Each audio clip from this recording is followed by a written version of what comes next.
the more higher level things you can think about and the more higher level problems you can solve. Human brains are built so that stories are more interesting to us. There are neurons that fire together, wire together, and okay, you're just completely ready? Focus, look at me. All right, yeah. Shrikant, I have a challenge for your brain. Okay. I'm going to say 12 random digits and I want you to memorize and repeat them. Okay? 12. Yes. Okay. 7, 1, 3, 2, 6, 4, 8, 3, 9, 0, 6, 5. Go. 7, 1, 3, 2, 6, 4. That's about the extent of my memory. 8, 9. Nope. So you got until, it is correct until 8. So that is, you got 7 digits correct. In fact, this is great because what I was going to say next is that average people remember 7 digits. So congratulations, you are average. What we are going to discuss in this episode is a concept called chunking, which plays a big role in our memory, and by the end of this episode you'll have better ideas of how to memorize things, but not just random memorization, but more about learning concepts. Okay. Why didn't I meet this guy in school? It would have been so helpful back in school. Well, actually, we should be taking some of these techniques to school. But Okay. so, there is a well-known research paper by people who study brain and cognitive processes and memory, right? People who are not average like me. So, it is about one person called SF. Okay. And this person, he was an average person, and just like Me. average he could also remember about 7 digits, right? But over the course of 2 years, he taught himself to remember 80 digits, right? So someone could tell him 80 digits one after the other, just like I did at the beginning of this episode, and he would repeat the entire thing back. 80 digits. Yes. And then they studied what he did, how he did it, and they realized this technique called chunking, right? Okay. So for you to understand that, let us do a different set of 12 digits I am going to do.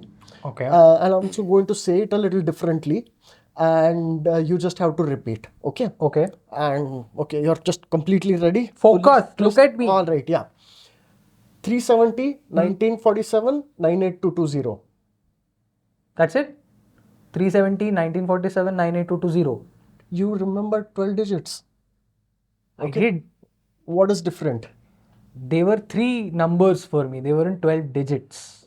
And I mean, so if I tell you 932, 466 and 9822, 93726, will you remember that? The last one a little difficult, but yeah, I will. Not really, right? The thing is, No, in that the sense that, 370 has some meaning to you. Correct. 1947 has some meaning to you. It does. And 98220, does it have meaning to you? It is the beginning of some mobile number which is in Pune. Right, exactly. So, because, I mean, if I were to tell you a random 5-digit number, it would be just as difficult as memorizing 5 digits. Yes. But 98220 doesn't take up 5 digits worth of space in your brain. It takes up just 1 unit of space in your brain. Ooh, this reminds me of an episode we did on System 1 versus System 2, because now that has gone from System 2 into System 1, that concept of those 5 digits being a mobile number. Episode reference. Yes. So, the important thing is that our brain, and now I'm talking about pretty much almost everyone, including probably Einstein, right, can only process about 5 to 9 concepts at a time. That's it. Right? No matter how smart you are, you can only handle 5 to 9 concepts at a time. Right? Okay. So let's call them units. Okay. In the research world, these are called chunks. Okay. So 370 was a single chunk. 1947 was a single chunk. Yes. 98220 was a single chunk. Yes. So when I asked you to repeat those numbers, you just had to remember 3 chunks. Whereas the first time when I asked you to remember 12 digits, you had to memorize 12 chunks. And that is beyond the 5 to 9 limit. That is beyond the limit, Yeah. right? So, I mean, if everybody can just handle 7 to 9 chunks, right?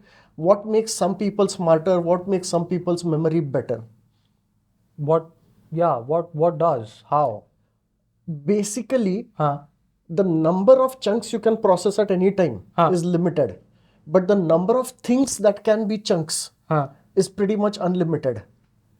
Right? Yeah. Right? Actually. Because, so if you told me the number 98220899920, I don't know whose I number would that is, remember but if it is yours, terribly sorry. I mean, it's a number I know, right? And that's why that entire 10 digits is a single chunk for me. Your phone number is a single chunk for you because it is 10 digits. Right? Correct. So, because at that point, I'm not thinking of it as a 10-digit number. I'm thinking of it as one phone number which belongs to me. Exactly. And this is true not just with numbers, right? It is true with words. It is true with concepts. It is true with history. It is true with sociology. It is true with physics. That actually explains how we are able to remember entire poems, but sometimes find it difficult to write like a single sentence in an essay. Right. So how does something become a chunk? How?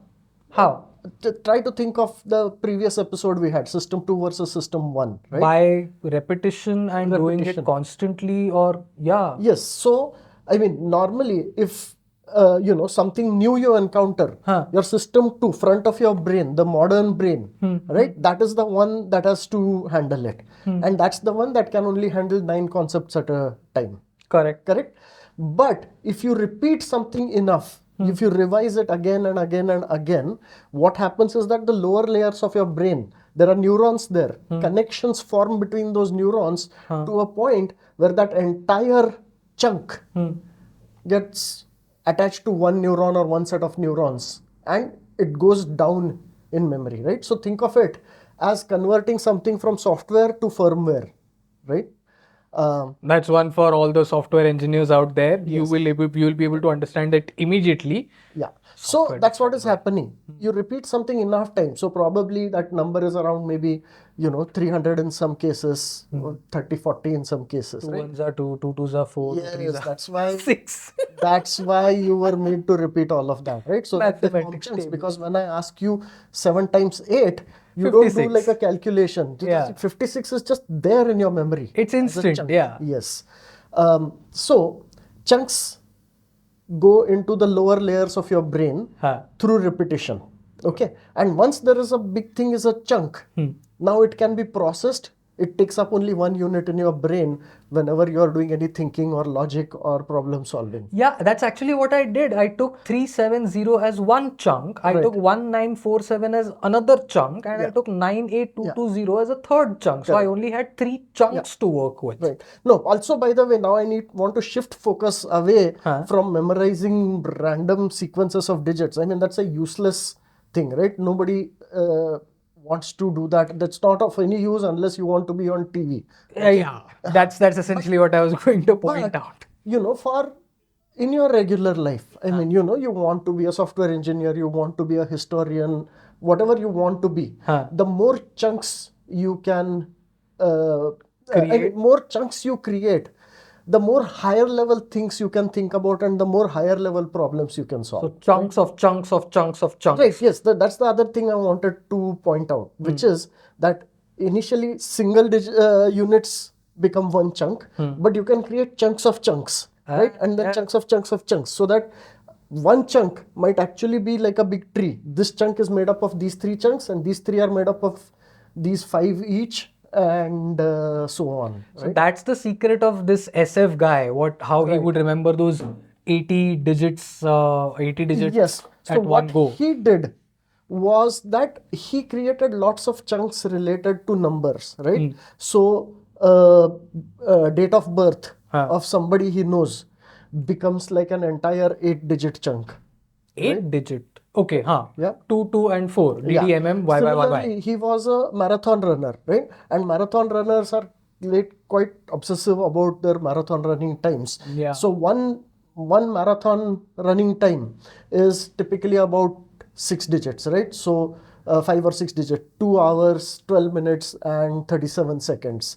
So, that's another. So, for example, a particular sequence, if it just happened to match that, oh, this is my sister's birthday and a really fast marathon time.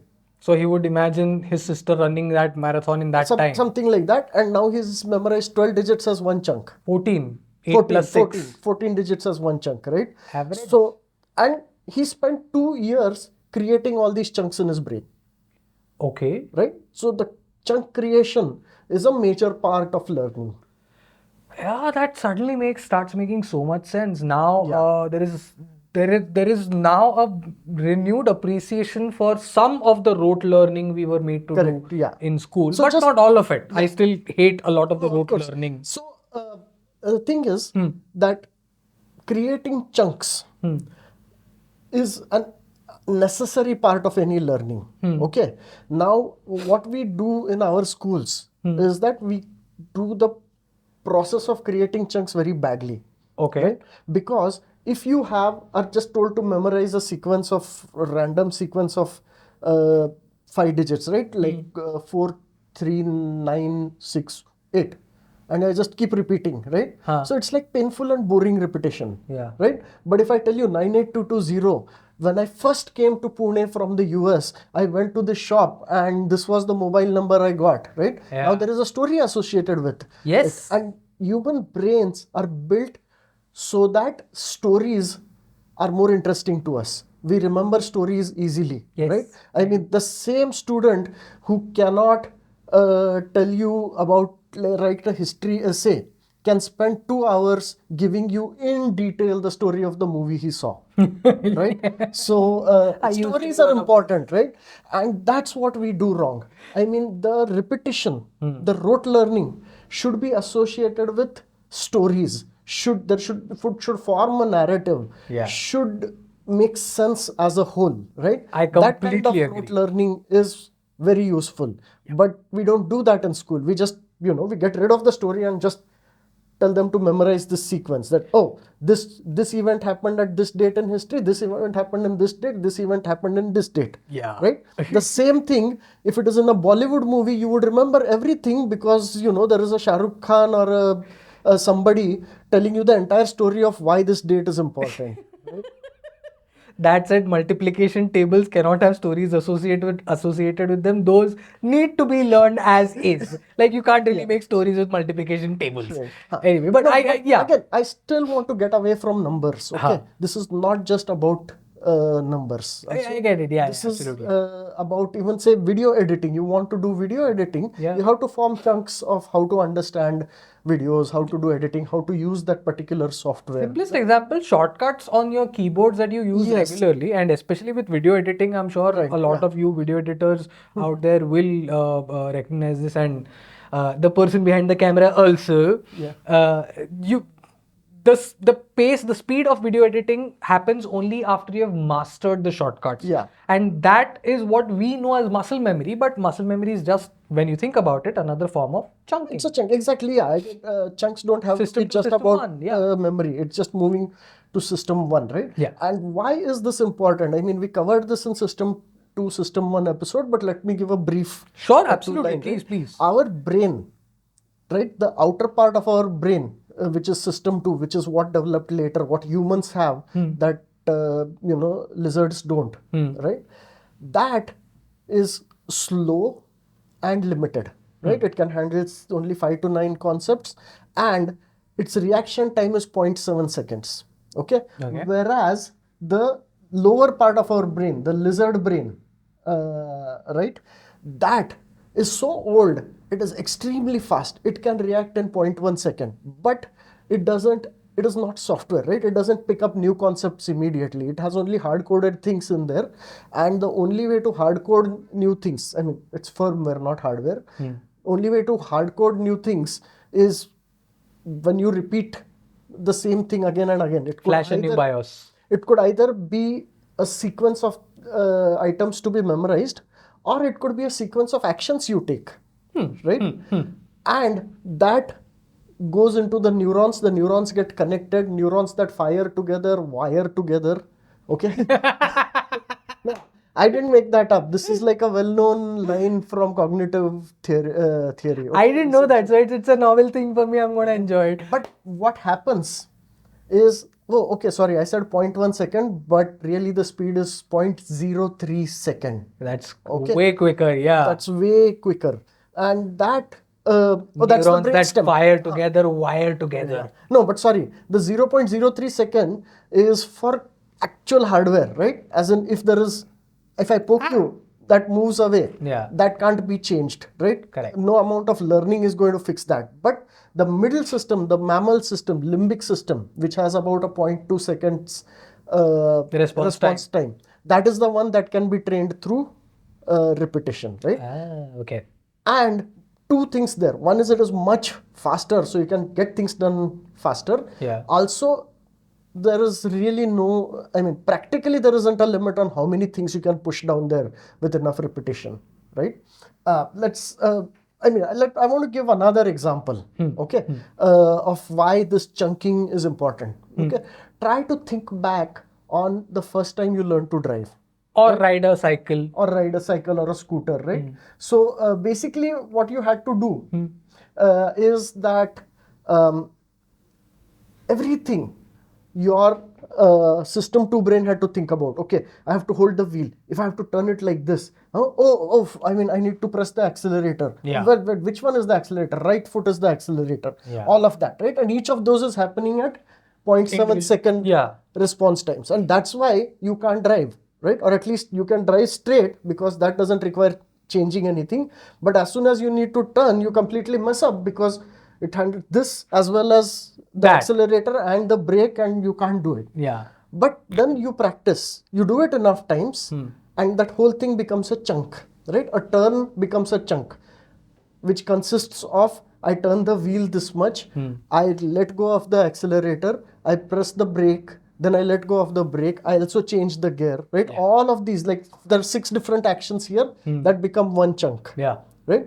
And now you can do the turn easily. But still, that's stage 2 of your driving, right? Stage 2, you are still having, you have to focus on the driving. You can't do driving and talking at the same time, right? Better not. Then you continue doing that and then you become chunks of chunks, right? So you can go over a speed breaker, which is a chunk of like 5 different actions involving changing gear, changing speed and all that. Correct. And at the same time, you can also be aware of this scooter, which is suddenly going to come like this, so you can swerve and avoid while that.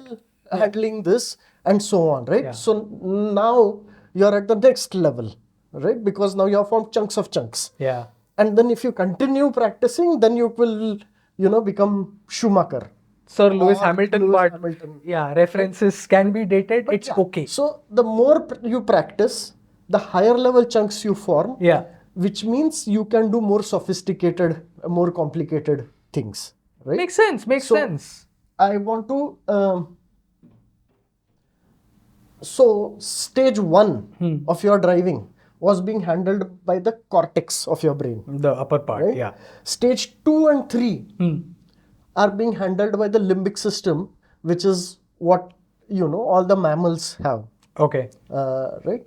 And the brainstem is things that were hard-coded in us from like the times of the lizards. And that handles things like if suddenly something pops up here, you will swerve without even having to think about it. Right? So basically, if I want to get really good at something, I have to make sure to practice it so much that it goes from the cortex to the limbic system. Correct. And possibly maybe to the brainstem. I don't think anything goes to the brainstem, but yes. One more thing that is important is a concept called deliberate practice. We'll do a separate episode on deliberate practice. It's extremely important because becoming an expert in any area requires about 5 to 10,000 hours of deliberate practice. So we will talk about that. But if by the time you are hearing this, watching this, we've already done that episode, then you will find that in the show notes. Yeah. If we haven't, then we'll make sure that we put it in the show notes when we have done it. Yeah. So don't worry about it. Point is, that the first thing that you were practicing, which became a chunk, then you have to stop practicing that. It's already a chunk. Now you have to practice the next level to make chunks of chunks. And when that becomes a chunk, now you have to practice the next level. So deliberate practice means that what you practice needs to change depending on what chunks have been formed.